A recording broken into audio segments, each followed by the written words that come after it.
Showtime.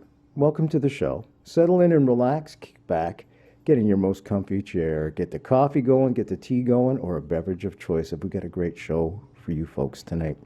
Mariana Van Zeller is here, and she has produced a brand new National Geographic documentary on the tunnels in Gaza. National Geographic's documentary series is called Explorer and is the longest running documentary series on television. Mariana Van Zeller embeds in the world of the godfather of Gaza. To investigate the business of surviving an occupation, she explores the illicit and highly dangerous smuggling system for goods coming from Egypt and both the altruistic and dark sides of the trade. She seeks the perspective of the other side, where joint military forces take action, arguing that Gaza is importing suicide bombers as well as elite Hamas soldiers to join ISIS. Mariana Van Zeller is a multi-award-winning journalist and co-founder of Muck Media. Mariana has quite literally reported from all corners of the globe. She has won the prestigious Livingston Award, a Peabody Award, a Television Academy Honor, and an Emmy nomination nonetheless. Mariana's work has appeared on PBS, CNN, CBS, Channel 4 UK, of course, Current TV, and our very own CBC. She is fluent in Portuguese, English, Spanish, Italian, et Français. I would very, very much like to welcome Mariana to the show for the first time and most definitely not the last time. Hi, how are you from California? How are the fires? Are you safe? I am safe. They were this weekend actually quite close to us. They were in Griffith Park, which is about 5 miles from us. We've been under the warning of the smoke all weekend, but we are thankfully all safe. But our hearts go out to all the families here in California that have lost so much. And ours as well, there's no question. And the loss of life and property and the devastation and trauma. It is not just forestry, folks, as the president says. There's more to it that's going on than that.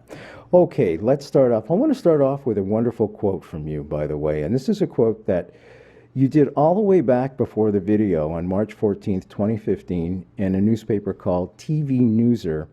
And Brian Flood interviewed you. And it goes, "All conflicts are different, and yet the victims are always the same." That's really profound. They are people just like you and me, and whose lives are deeply affected by violence and war. And that's what this show is about. Brave and strong people who want to speak up and share their stories.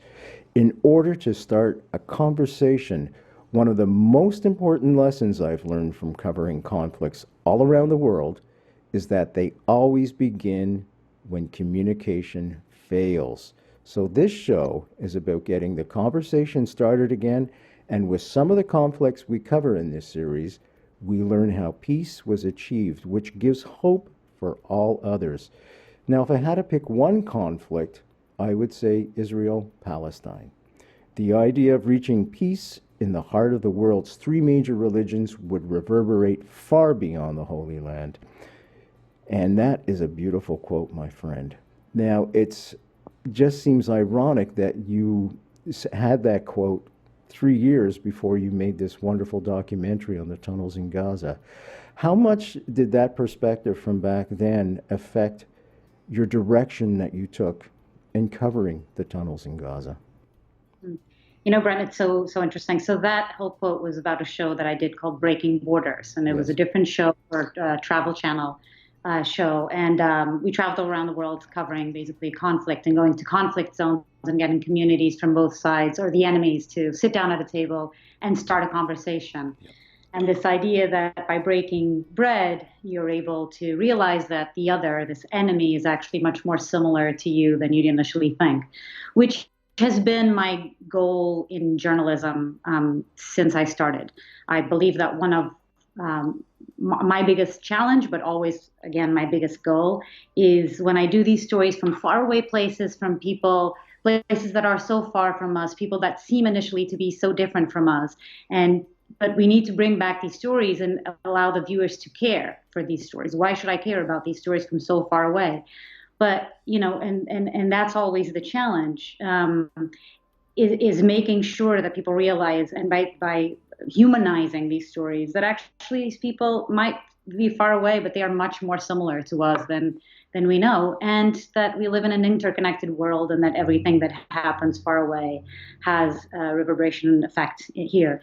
And so that was for a show that we did a long time, that I did a few years ago. But interestingly enough, I also have lived in the Middle East. I lived in Syria when I was first starting as a freelance journalist.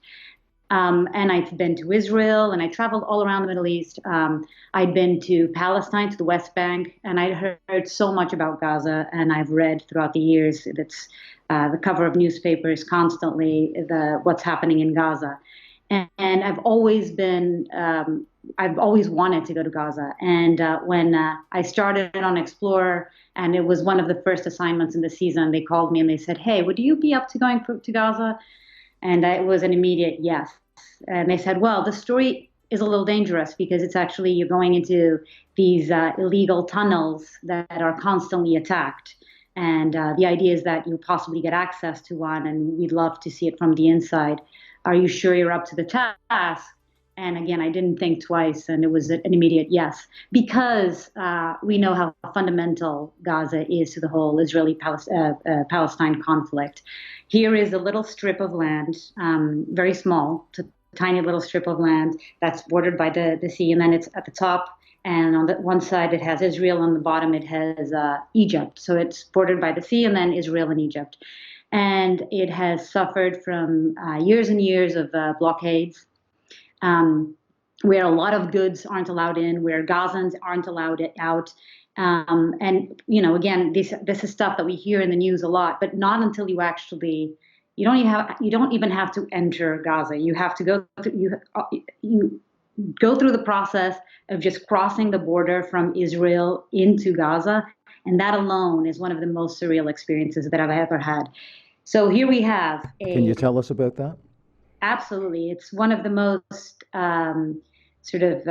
secure borders in the world. You have surveillance cameras everywhere. There are drones or big balloons and drones with surveillance cameras everywhere from the Israeli side.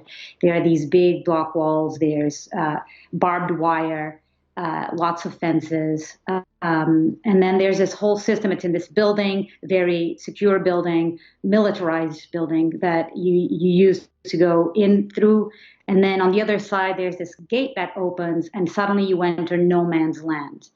And it's, I believe, a mile or two of no man's land that takes you from Israel into Palestine, or the Gaza, which the beginning, you go, so to get there, actually, because it is a mile or two long, you go through in this little mini cart, sort of like a golf cart, with a Gazan, a Palestinian, who is there and charges $5 or something to take us. And we needed one of these. You could walk, although it takes a long time, but we had all our gear with us, so we take one of these. And you go in this little corridor, essentially, that also is all fenced in this no man's land, in this little tiny corridor fenced in all the way. And suddenly you arrive in Gaza. And initially you have the first checkpoint, which is the Palestinian Authority, which rules the rest of the Palestinian territories. But then you have to go through the second checkpoint, which is the Hamas checkpoint, which Hamas is the actual official government, the group that controls Gaza. And these are all groups that are fighting amongst themselves. You have Hamas that it doesn't like the Palestinian Authority. The Palestinian Authority is fighting against Hamas. And then you have Israel, and then you have the Egyptian government. And you're going through this, crazy map of conflicts that have been going on for decades, just to enter this little strip of land by the sea.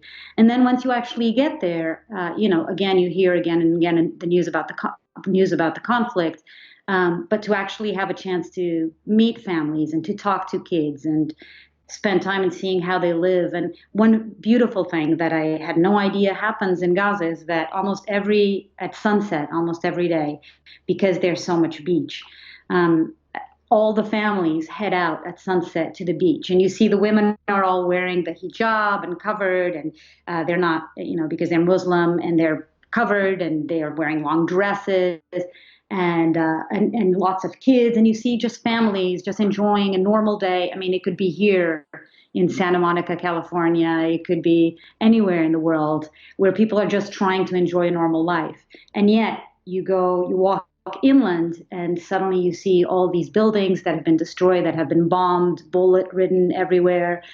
And then you start talking to the people, and you realize how the conflict affects them. And one of the big ways that it affects them is that there's a lot of goods that we take for granted, that just don't make it into Gaza. Cement being one of them. One of the reasons why this is, and we then spoke to the Israeli military and spent time with the Israeli government too, to try to understand. As journalists, you always have to try to understand both sides, and to try to understand why something like cement would be barred from entering. And their point is that for many years there was cement going in through Israel and then through Egypt and into Gaza, but that they were having a problem because they started building these tunnels in Gaza, these smuggling tunnels. The Gazans say that the tunnels are just to bring in goods such as medicine and food that they need. But the Israeli government says that they're also building tunnels to Israel, and that they're smuggling and sending suicide bombers, and that they have, in fact, discovered suicide. There have been suicide bombers that have gone through these tunnels and killed Israelis. And so they showed us the proof of that as well. So there's always these two, these sides to every story. But the fact is that there are goods that don't make it into Gaza, and that people need those goods, and that the only way that they have found to get these goods into the territory has been through these smuggling tunnels with Egypt. And so after several days there, we spent a lot of time with a man who called himself a tunnel boss. And he didn't want to reveal his identity, but we were able to film him. We just couldn't show his face.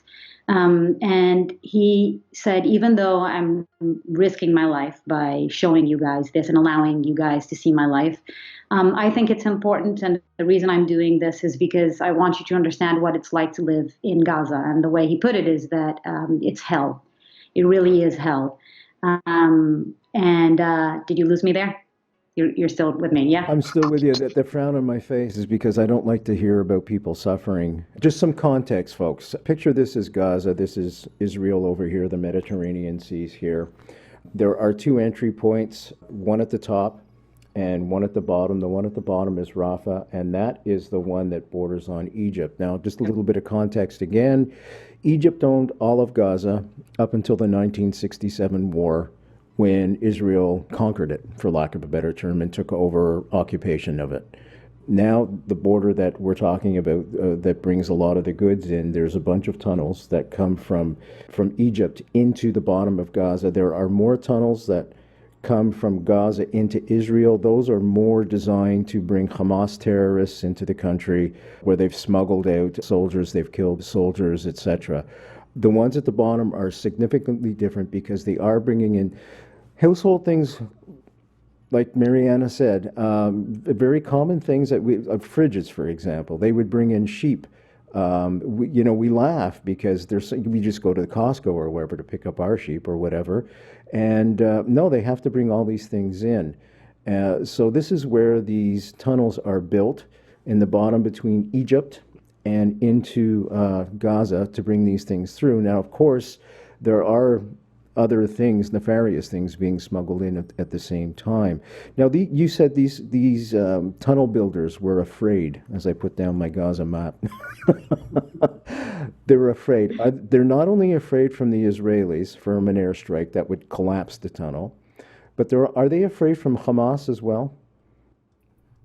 It is interesting because if you talk about the Israeli government or even the Egyptian government, they are very fast to criticize. But if we talk about Hamas, they are not. They don't. It doesn't feel like they're free to speak in many ways. This is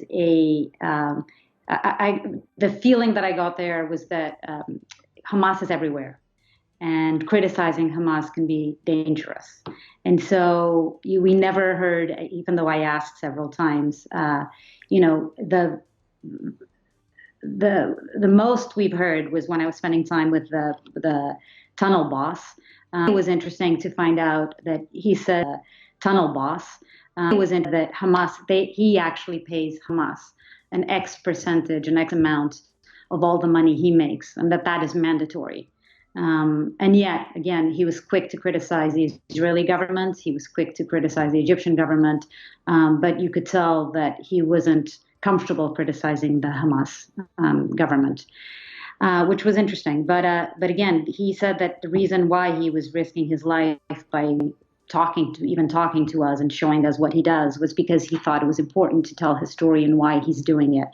And as it is with every story, which is sort of frustrating, but then in the end it was good, is that as journalists, you set out to tell these stories, and a lot of times it's these impossible places that you're supposed to get access to, and you go there and you have to get access to this place. In this case, it was a tunnel. We really wanted to see what these tunnels look like. We had a whole story about tunnels. We'd have to visit at least one tunnel to be able to see what it was like. And we spent a week more or less in Gaza. And it wasn't until towards the end, the last 2 days, that we finally got the call from him, and he said, "Okay, it is safe to go. We can go now, but we couldn't film anything until we actually entered the shaft that took us down to the tunnel." And that was also fascinating. So here I am, finally get the call. I'm incredibly excited. They tell us that we have to hide the camera, so we hide really fast, hide the camera, and then take us to this place. And it's essentially this tent out in the middle of a residential area. But there's just this tent, and you enter this tent, and inside there's this shaft. There's 2 or 3 men there, other men, and then there's a tunnel boss that's coming with us. And there's a little electrical generator, tiny little thing that is connected to this shaft. And the shaft is just 2 pieces of wood stuck together, or 3. It's sort of a little thing made of wood. Very all, I could have done that in half a day, built that little makeshift shaft. In terms of circumference, is it more like a small well? Is it enough to get a big guy like me down there? Would it be? It's a small well. So we were 3. It was myself, the tunnel boss, and the cameraman, this amazing guy called Omar, who's way braver than I am. And he was filming the camera. The camera, he wasn't able to hold the camera straight because there wasn't enough space. So he had to take out the camera and film me looking down. The camera was between us, and we were almost hugging each other because it's so small. And so as we're going down, the camera finally came out, and we were able to start filming. And I'm explaining to the camera what's happening and where we're going. And I finally realized I hadn't actually asked how deep it was. And then I did. And I preferred maybe not to have known because the answer was it was 70 meters, so almost 200 feet down. Which is crazy, which is very, very far down. So it took us several minutes. Now, Darren is cool with it. Darren is your husband, by the way, folks. They work together. Yeah. Darren, why didn't you send him first? I wish Darren wasn't there, unfortunately. This was one trip I did not do with Darren, with my husband. But Darren would probably not let me go, but I did that. This one was with Omar, who's a cameraman who's amazing. And so it was just me, Omar, and the tunnel boss. And yeah, and it took us several minutes, and finally we get down. And I've covered tunnels. I've been in the border between the U.S. and Mexico. I've covered the drug war in Mexico for many years. And have actually visited the infamous El Chapo, Sinaloa tunnels that cross here the border, a lot of them here in California and in Texas. And I'd seen them in Arizona as well. And I'd seen them, and those are $1 million tunnels. They have cement, they're secured, they have air conditioning, they have lights. It's like the luxury tunnel compared to this. And suddenly this one, it's basically just dirt. It's almost dug out in the dirt. And then they had this little bucket with another generator at the bottom, and this bucket that they click the button on the generator, and the bucket would go back and forth between Egypt. So this one was not one of the tunnels that is bringing the big items, because I know that cars have been smuggled in and much larger fridges and all that. This was for smaller items. We didn't see any of the items that he was bringing in. He said it was too dangerous to show us the items coming in. We were only allowed to be there for 10 minutes. Again, it is incredibly risky. Both the Israeli and the Egyptian government are, often attack and destroy these tunnels. A lot of the people that have worked in tunnels have died. And so he told us that it wasn't safe for us to be there for more than 10 minutes. But he told us that the goods that he was bringing was medicine, food, which are necessary for survival. Although, again, we're not sure if that is the case or not. This is what he told us. We didn't see it.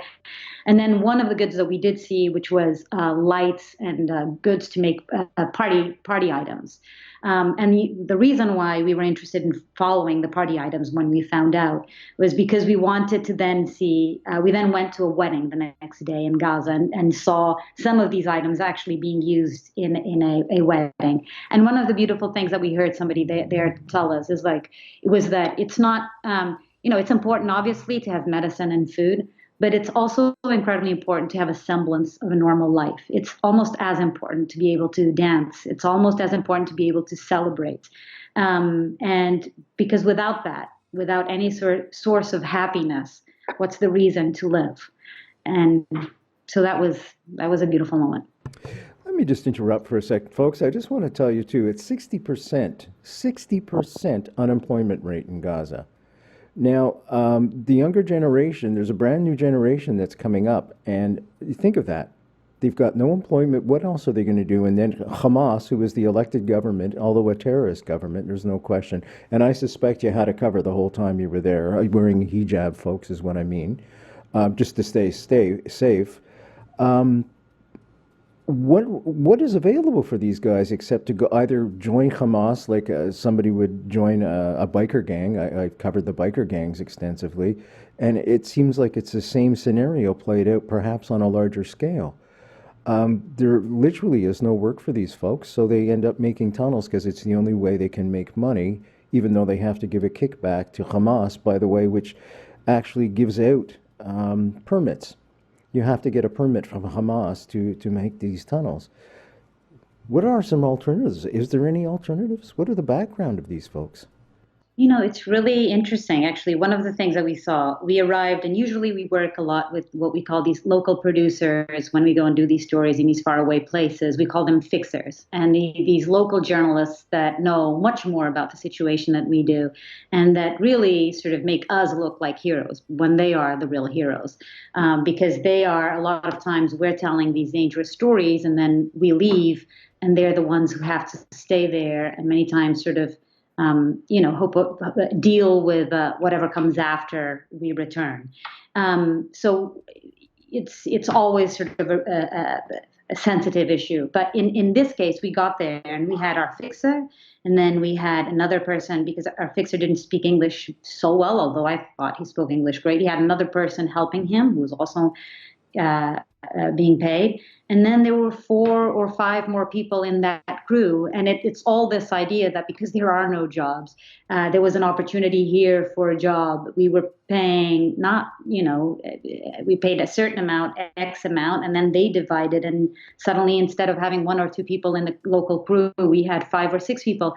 And a lot of these guys, one of the guys, for example, had lived in the United States, spoke English fluently, was really smart, had worked in the TV business before. He had been the host of a reality show, fascinating person, and again, can't find a job. He, again, speaks 2 or 3 languages fluently, and he was acting as our bodyguard, sort of. He was always with us and making sure that we were okay. And it's just, there are no jobs. So any little thing that they can find, they grab onto because there are no jobs. In the early days when Israel took over the occupation, they allowed Palestinians to come into Israel, and many were craftsmen, and they would get work in that sense. Is there any way that Egypt could open up the Rafah border? They've shut it down, and allow Palestinians to come into Egypt, perhaps, for some work. Mhm. Uh, the Rafah border was open until a few years ago, and then it was closed because the Egyptian government was afraid that the Palestinians that would come in would help the Muslim Brotherhood, which is what they perceive as their terrorist organization, or at least the Egyptian government does. Although they had been, elected, legitimately elected in the previous administration in Egypt. So the whole politics of the region, I mean, you'd have to spend years and years immersed in it to really understand it. It's all incredibly complicated. But And the you were fact of in the matter, Syria on top of it, so you really I know. was, and Yeah, I lived in Syria as well yeah. before the war. Yes, and also there, the whole geopolitics of it all is crazy. But they've closed the Rafah border, which has only made the situation much worse and much harder for the Gazan people. And what's really sad is, and I stand by my quote about the conflicts might change, but the victims are always the same. And here you go again. It's, the people in power are not the ones that are being affected. The people that are making these decisions and are closing these borders, are comfortably sitting in their, air conditioned spaces in these nice chairs. And while those being affected are the families that we spoke to, the kids, we were so well received and so welcomed everywhere we went. Literally, kids would jump out and come at us and start saying the few English words they knew. And there's just so much joy, which was so incredibly surprising because, again, you are surrounded by houses and buildings that have been destroyed. Even though there wasn't an active conflict when we were there, there's signs of conflict all around you. Everybody knows somebody who has been killed. Everybody knows somebody who's lost their home. And yet there's immense joy. And we'd step out because there aren't many tourists and there aren't a lot of foreigners. As soon as we step out of the car, they knew that we weren't local. So we were just surrounded by kids, wanting to say hi, wanting to hug us, wanted to learn English. They'd ask us words, how to say certain words. And then by women too, especially me. And I had another producer, a female producer with me as well, who spoke a little bit of Arabic as well. And the two of us were constantly invited into homes to drink tea and to spend time and to sit down. And we did. And it was beautiful because although we didn't speak very much Arabic, just a tiny little bit, sometimes we would just sit there in silence and be offered tea.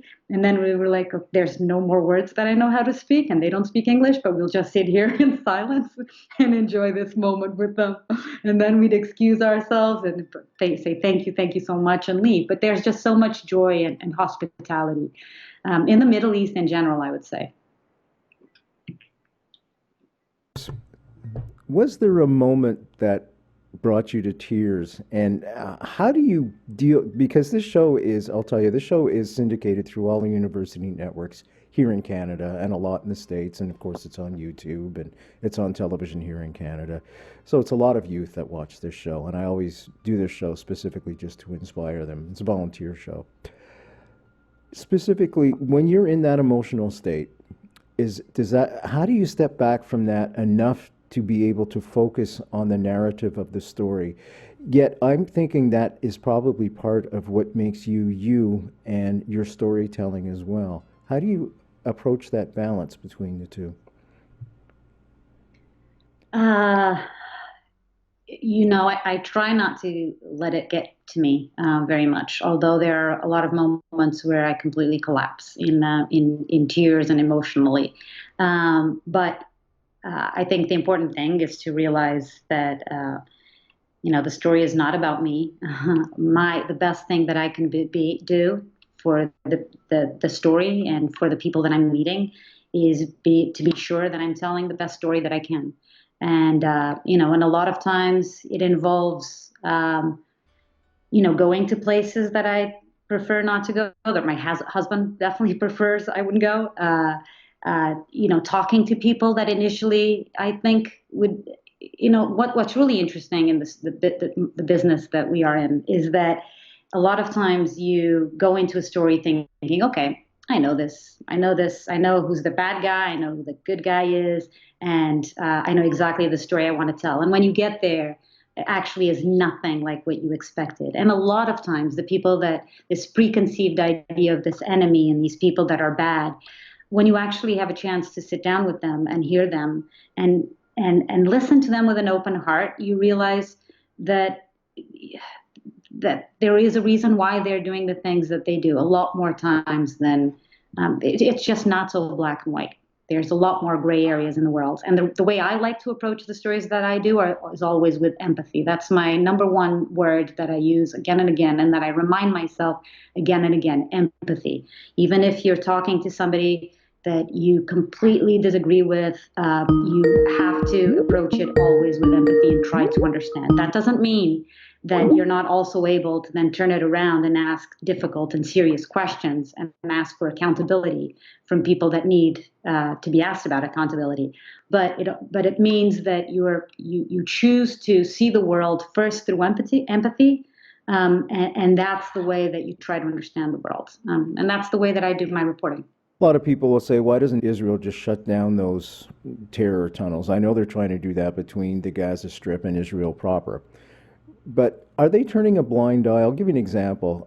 During the Second World War, there was something called the Enigma machine, folks, and that was a code machine that the Germans had to tell the U-boats where the Allies were in the middle of the Atlantic when they were transporting things over to Great Britain. And once they broke the code at Bletchley Park in London, they stayed mum on a lot of the traffic that they were getting. In other words, they allowed certain attacks to continue so that the Nazis didn't know they had broken the code. Otherwise, the Nazis would have changed the code, and that would have been even worse. Does Israel kind of turn a blind eye because of that? Because most of the traffic coming through those tunnels between Gaza and Egypt are mostly, what would I call them, consumer goods rather than terrorist activities? I'm not sure. That's a good question. They do know that there's a lot of tunnels that still exist. Their goal, the Israeli government, from what they told us, is to make sure that they are able to destroy all the tunnels that are coming from Gaza to Israel, because those are the ones that are really, they believe, threatening their sovereignty and their people. And they're currently actually building a 500 and something billion dollar wall that they showed as they were just starting this project that goes underground, several hundred feet. And that is sort of electric. They explain the whole, it is a sort of very high-tech operation that they're building, where it's also electrified, and anything that happens close to the wall, they get notified. So if you're trying to build dig a hole through the wall, they'll be notified and they'll know. So they're spending all these billions of dollars because they do believe that these tunnels are incredibly risky and threaten their existence and threaten their people, and they have in the past. I'm not sure how much they are actually in communication with the Egyptian government about what's happening in the southern border. But the Egyptian government certainly doesn't want those tunnels there either. And they've also been destroying these tunnels. And all the ones that we visited in the area that we were had been, in fact, destroyed by the Egyptian government, not the Israeli government. As an extension to that question, then I'm presuming you left Gaza through Israel and went to Tel Aviv and flew. Okay. Did they question you at all? Did you have to sit down with officials and say, where was this tunnel? What did you do? What were your activities? What were your movements? Anything along those lines at all? They didn't question us, but they went through they go through, and I think they do this with everyone. They went through every single piece of equipment, and I've been all over the world with camera equipment, and I had never been searched that way before in my entire life.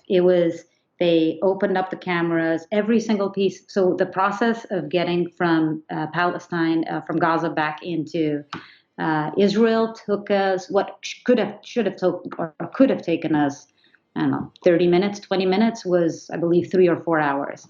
And every single piece of our equipment, every single bag, all my clothes, everything is open and searched, and they want to make sure that there's no explosive devices, no weapons, that there's nothing in there. I'm not sure what else they were looking for, but it was, they searched everything to make sure.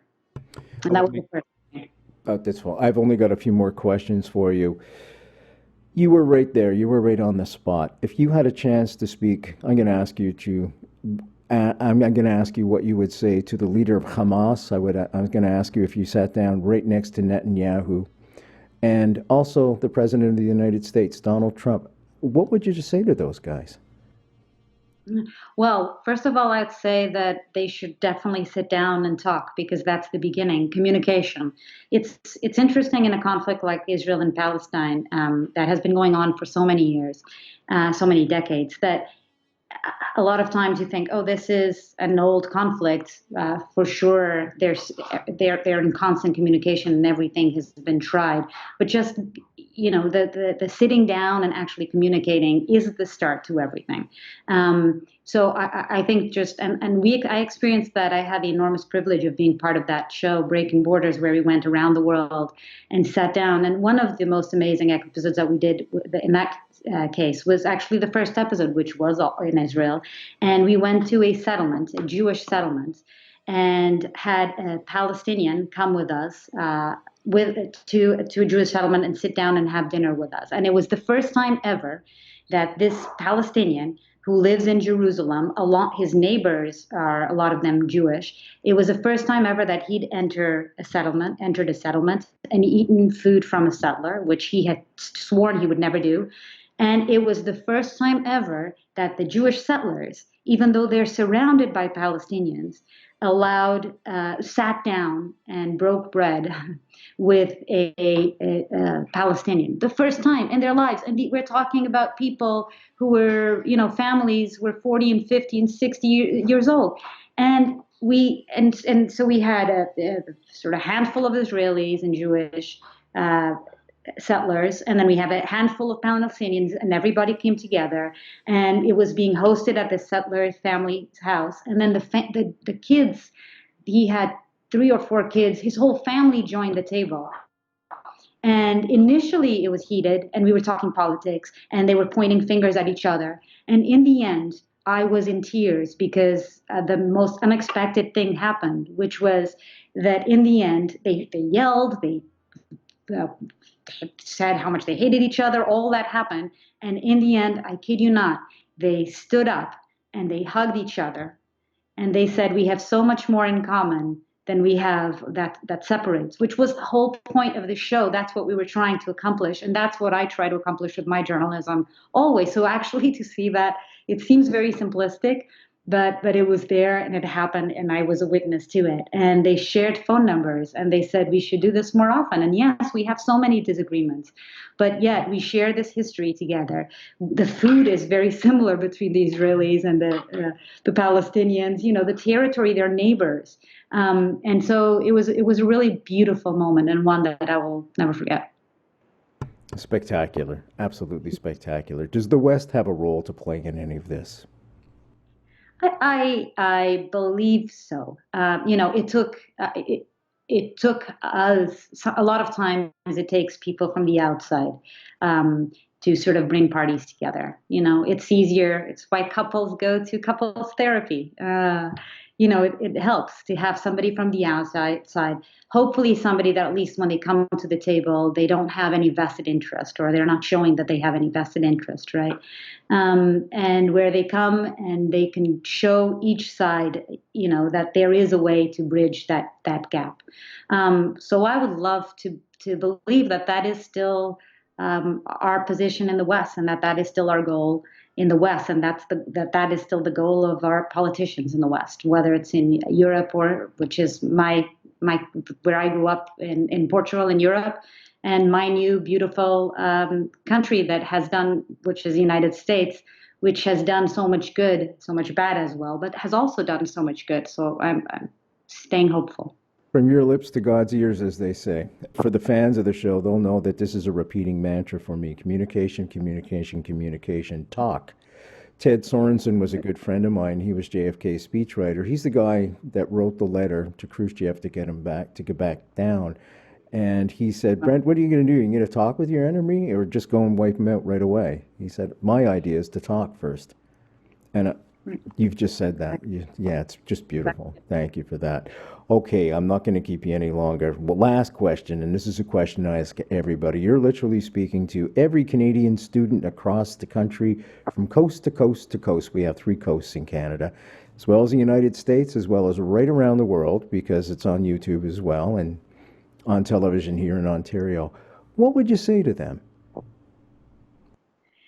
I would say don't give up. Perseverance is for me the most important word, alongside empathy. I've given 2 of my most important words, but perseverance is a very important one for me because I grew up in Portugal and I always wanted to be a journalist. And I wanted to come to the United States and practice journalism because I knew that the kind of journalism that I wanted to do, I would be able to do it here, and I wouldn't be able to do it in my country that doesn't have the same situation as we have here. And so I applied to go to Columbia University's journalism school, which was my dream come true, as soon as I graduated from university in Portugal, and I didn't get in. And then I was very sad, but I thought I'm going to apply a second year, and I did. And I didn't get in the second year either. And the third year, even though they completely discouraged international students from coming to the university, I got on a plane and I flew to New York and I knocked on the dean's door and I said, my name is Mariana. I'm from Portugal. It's my dream to come and study here. I want to be a journalist and I want to practice journalism here in America. What do I have to do? I've applied 2 years and I haven't gotten in. And he sat me down. He was a wonderful human being. We need a lot more people and mentors like him in the world. But he sat me down. We had a conversation of about 1 hour about journalism. And that year I got in. So it's perseverance, is not giving up on your dreams. And now here I am hosting this incredible show on National Geographic channel, which has always been a dream for me. And, not give up. And changing the world. Oh, I wish. Absolutely changing the world. From knowledge, we make decisions. And from proper knowledge and fair knowledge, we can make the right decisions. And I think that's what you're bringing to the world. Congratulations to you. Thank you to Darren for allowing you to take these journeys. And I know you have a young son as well, and thank you to him as well. I want to thank you so much for coming on the show tonight. Again, folks, the show is called Explorer, and The Tunnels in Gaza, The Godfather of Gaza, is the episode that Mariana Van Zeller has produced, and she's been our guest tonight. And I want to thank you once more. Thanks again for coming on the show tonight. Thank you, Brent. It was my pleasure. Thank you so much. I'm Brent Holland from The Brent Holland Show. Thanks for joining us. Take care of each other out there. See you next time.